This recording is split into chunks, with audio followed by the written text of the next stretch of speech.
Hola, ¿cómo estás? En este video voy a contarte las razones fundamentales por las cuales estoy convencido que cripto representa una gran oportunenaza para los bancos. En 1996 comencé con un buscador de internet en Argentina que se llamaba GauchoNet. En ese momento, en marzo del 96, había 30.000 usuarios de toda Argentina de internet, no había más que 30.000 usuarios y habría aproximadamente 200 páginas web en total. En ese entonces yo armé un directorio de páginas web. No tiene demasiado sentido, considerando que había solamente 200 páginas web, pero todos hoy conocemos cómo fue lo que terminó siendo Internet. Yo en aquel momento hacía una predicción que decía dentro de 10 años va a haber 100 millones de personas en el mundo que tendrán cuenta de email. Claramente me quedé corto con la estimación, pero bueno, eso lo podemos saber cuando ya transcurrió el tiempo. Y hoy estoy convencido que cripto es el futuro y en el año 2017 había solamente 100.000 personas que estaban vinculadas o tenían o poseían cripto en Argentina. Mi predicción hoy sigue siendo tan rara, tan extraña, tan fuera de lugar como lo era la proyección con respecto al email que yo hacía en 1996. Hoy digo que dentro de 10 años un Bitcoin va a valer $1.000.000 cada uno. Y eso lo afirmo desde mi libro Criptomonedas como desde el fondo de inversión cripto Terrífico Capital. Lo que sí es importante tener claro es que todavía es temprano en esta adopción, en esta revolución tecnológica del Bitcoin y las criptomonedas. Bitcoin fue creado solamente hace 11 años atrás y podemos tener perspectiva que en 1995 solamente el 0,8% del planeta tenía email. Bueno, hoy en 2019 la proporción de gente que tiene Bitcoin y criptomonedas es casi idéntica que lo que había en el 95. Solo que hoy podemos saber qué fue lo que ocurrió casi 25 años después, qué es lo que va a pasar con las criptomonedas. Por eso estoy convencido que las criptomonedas tienen un potencial de ser 50 veces más grande del impacto a nivel mundial de lo que tuvo el email e Internet. Mi hija, que tiene 6, le dijo a su primo de 4, te mando plata. ¡Shu! Y le hizo así con la mano. Le movió la mano como que le mandaba dinero. Eso es la generación digital, la nueva generación que lo único que entiende es lo instantáneo y que es básicamente todo digital y le dan valor a todo lo digital. Pero bueno, nos metemos de lleno en cómo transferir valor. Hoy, si estamos físicamente en contacto, es muy fácil porque te puedo dar el dinero, te puedo dar lo que sea físico, te lo puedo compartir. Ahora, cuando le agregamos distancia, cuando estamos más lejos físicamente, empieza a ser mucho más complicado hacer este tipo de transferencias. Si estamos a 1000 metros, es muy complicado hacer una transferencia, ni hablar si ya estamos hablando de kilómetros, se complejiza más aún. Si además quiero no confiar en el otro, o sea, que no haya un tercero eventualmente, un intermediario que haga esta gestión de yo se lo paso al intermediario y que el intermediario lo pase a la otra persona, y si además quiero que se transfiera instantáneamente y además a un costo extremadamente irrisorio, hoy es prácticamente imposible si no entramos en profundidad en el mercado del dinero digital. Lo que pasa es que el nuevo paradigma es lo que hay que entender aquí y que los bancos fundamentalmente tienen una tarea titánica de entender esa parte, que es que no se necesita un intermediario, ni siquiera aprobación, ya sea tanto como para tener, para enviar o para recibir dinero digital. Es totalmente un nuevo paradigma donde no hace falta un tercero, un intermediario. Pero a los bancos les cuesta horrores entender este nuevo paradigma. Es lógico, ¿por qué? Porque quedan totalmente afuera de su negocio. La pregunta es si el dinero digital es el futuro. En mi caso, yo estoy totalmente convencido. Es una global currency que tiene una emisión finita, como está estipulado Bitcoin. En el año 2140 va a haber solamente 21 millones de Bitcoin y nunca más se va a emitir uno más.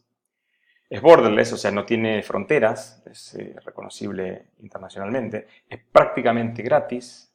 No se lo puede censurar porque hay muchas empresas minando alrededor del mundo. Entonces, si vos le quitas una o dos cabezas, así todo el sistema sigue funcionando porque es descentralizado. Esto quiere decir que ningún gobierno puede cooptar a todo el planeta, a todos los usuarios, a todos los proveedores, los mineros, básicamente. Es casi instantáneo porque toma minutos en validarse las transacciones. Es permissionless, no se necesita autorización para tener, para recibir, para enviar. Es pseudónimo, casi anónimo, pero no es anónimo, es pseudónimo. Eso permite que pueda ser trazable, a diferencia del dinero en efectivo que no se puede trazar. Acá se puede hacer la trazabilidad de todas las transacciones. Es infalsificable. Bitcoin ya tiene 11 años de existencia, o 18 millones de Bitcoin ya emitidos y un valor total aproximadamente de más de 100 mil millones de dólares en valor total. No se ha podido ni falsificar ni hackear tampoco en estos 11 años. Es apolítico, no reconoce la frontera política de nadie, ni el comando de nadie, ni las órdenes directas de nadie político. Es independiente de la edad, del sexo o del ID de la persona que quiera participar en el mundo de las criptomonedas. Es altamente divisible porque al ser digital se puede fraccionar en 100 millonésimas partes, es decir, 8 decimales después de la coma.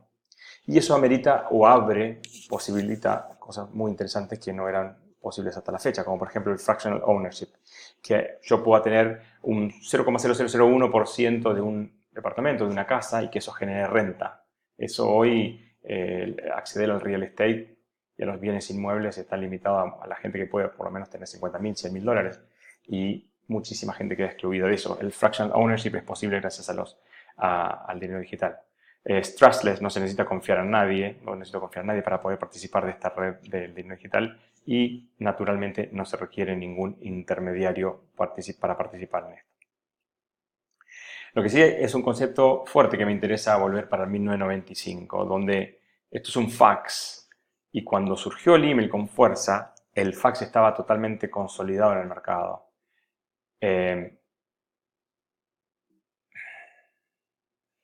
Esto, para los que no conocen, es un fax. El fax era extremadamente exitoso y líder en el mercado de las comunicaciones allá por la década de 1990. 95 era su punto máximo. Pero el email tenía algunas particularidades que, en mi opinión, lo hacían muy interesante, muy atractivo y muy superior como herramienta de comunicación. Para empezar, no había que comprarse ningún aparato adicional como el fax. No había que pagar por mensaje, como en el caso de los fax, por cada comunicación. Permitía poner attachment, lo cual lo hacía mucho más rico. Permitía hacer una búsqueda digital, que era mucho más interesante y más fácil y más rápida que tener todos los documentos guardados, atesorados y archivados. Entonces, en ese momento, cuando la irrupción del email, no estaba tan claro que eran dos cosas diferentes, parecían lo mismo, e incluso mucha gente defendía el fax como una herramienta más potente porque se podía archivar, se podía tocar, se podía guardar. Pero después el tiempo mostró que el email terminó siendo ampliamente superior, y hoy muchas veces en las charlas, en las conferencias que doy, tengo que explicar lo que era un fax para una audiencia más joven. Hay que explicar lo que era un fax y por qué se usaba. Lo que suele pasar en general con las tecnologías disruptivas. Tengo miedo que dentro de 10 años, 5 años, mi hija me pregunte: ¿para qué ibas al banco, papá? Como que algo ridículo. Como que, ¿por qué alguien usa un fax si no tiene ningún...? Porque las cosas evidentes empiezan a ser más evidentes con el tiempo, con la distancia. Entonces, acá el ejemplo que podemos ver en el fondo, a la izquierda de la pantalla, a la izquierda de la pantalla, es los billetes de fondo, y el home banking a la izquierda versus el Bitcoin. Hoy todavía parecería que son más o menos lo mismo, porque el home banking te permite hacer un montón de transacciones y operaciones bancarias que lo asemejarían al dinero digital, pero en realidad está muy lejos de ello. El dinero digital es algo completamente distinto a un acceso digital, ergo más cómodo, más conveniente, al dinero físico, al dinero fiduciario emitido por los países. Creo que dentro de 10 años va a ser mucho más clara la distinción entre una cosa y la otra. En el formato del billete, en el caso típico de Estados Unidos, en Gold We Trust, confiamos en Dios, y en el caso del Bitcoin confiamos en el código, en la matemática, en la tecnología.